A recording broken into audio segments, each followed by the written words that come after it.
And of course, the military culinary competitions every year are incredible. When I worked for the chairman of the Joint Chiefs of Staff, he had his own private mess sergeant, who was a sergeant first class, pretty senior guy, who had been a cook his whole time. But he was also Ranger qualified, airborne qualified, military freefall qualified, in addition to all of his culinary skills.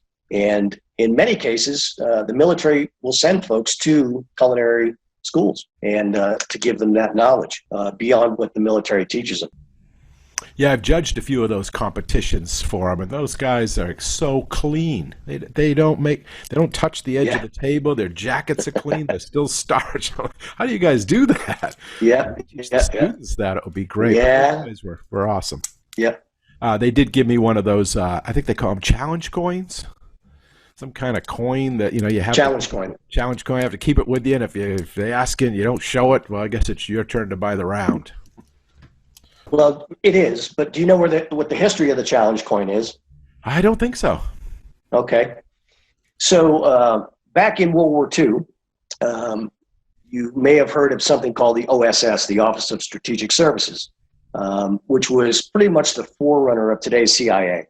Those organizations, the OSS, had teams that were called Jedburgh teams, and the Jedburgh teams were the forerunner of today's 12-man A-team in Special Forces.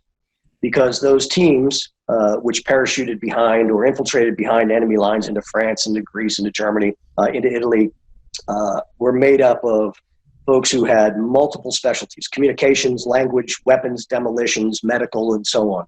And in those situations, if they had to do a personal meeting with someone in a bar, for instance, they would show up in the bar, and the story goes that they would take a coin out of their pocket and set it on the bar.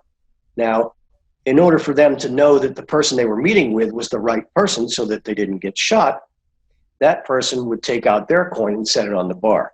That way you knew in this exchange of bona fides between the two of you that was the person you were supposed to meet. So today, of course, if I have a coin and I put it on the bar and you don't have yours, you owe me a beer. Now, if you have yours, I owe you a beer.